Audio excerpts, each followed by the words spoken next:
Shalom Jemaat BCS dimanapun kita berada. Mari kita luangkan waktu sejenak untuk merenungkan firman Tuhan pada hari ini. Jemaat yang dikasihi Tuhan, hari ini kita akan membaca dari 1 Petrus 5 ayat yang ke-12. Firman Tuhan berbunyi demikian. Dengan perantaraan Silwanus yang kuanggap sebagai saudara yang dapat dipercayai, aku menulis dengan singkat kepada kamu untuk menasihati dan meyakinkan kamu bahwa ini adalah anugerah yang benar-benar dari Allah. Berdirilah dengan teguh di dalamnya. Bapak Ibu yang terkasih di dalam Tuhan, judul renungan kita hari ini adalah Dikasihi Tuhan di masa sulit.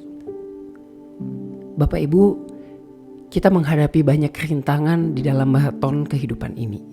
Tetapi terlepas dari apapun yang Anda alami, Anda dapat mengandalkan kasih karunia Tuhan yang menopang. Alkitab berkata di dalam 1 Petrus 5 ayat 12 bahwa tujuan Petrus menulis semuanya ini adalah untuk mendorong dan meyakinkan kita bahwa apa yang kita alami sesungguhnya adalah bagian dari kasih karunia Allah bagi kita. Maka kita harus berdiri teguh dalam kasih karunia itu.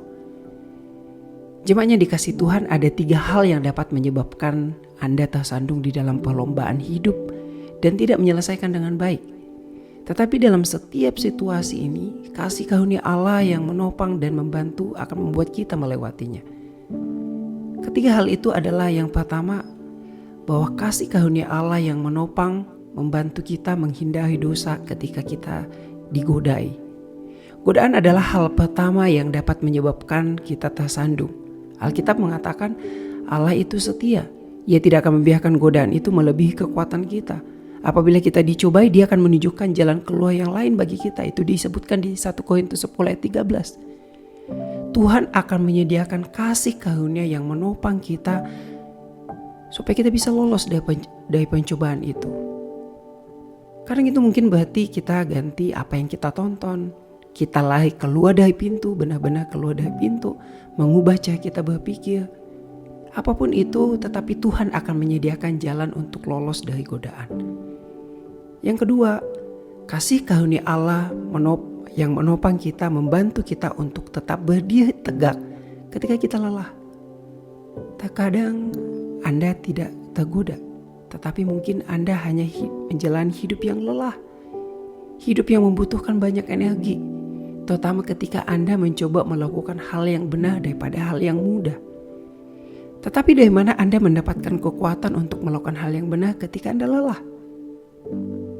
2 Korintus 1 ayat 21 sampai 22 mengingatkan kita bahwa Allah lah yang memampukan kita bersama dengan kita sehingga kita bisa berdiri teguh bagi Kristus, dan Ia telah menetapkan kita sebagai miliknya dengan memberikan Roh Kudus di dalam hati kita.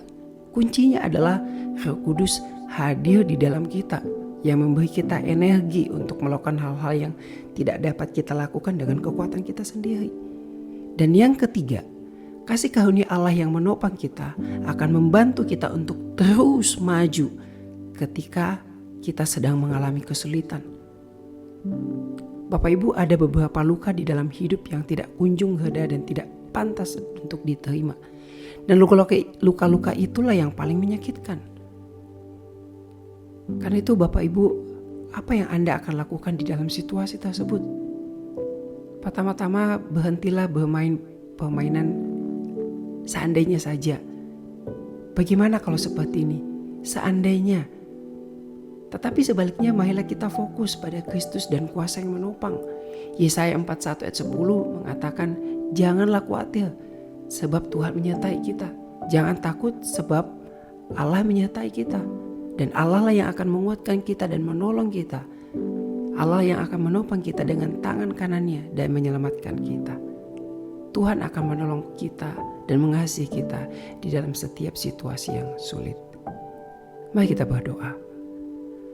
Bapa, seringkali kami melewati masa krisis, masa sulit di dalam hidup kami. Dan seringkali di masa-masa seperti itu kami mudah sekali untuk goyah. Karena itu Bapa, hari ini kami datang kepadamu. Kami mohon sekali lagi pertolongan-Mu, anugerah-Mu yang menopang kami, memampukan kami terus berdiri di atas Kristus, menyatakan iman kami. bantu kami, tolong kami. Di dalam nama Tuhan Yesus kami berdoa dan mengucap syukur. Amin. Demikian renungan harian kita pada hari ini. Mari kita terus rindu menjadi murid Kristus bersama keluarga Allah. Tuhan Yesus memberkati.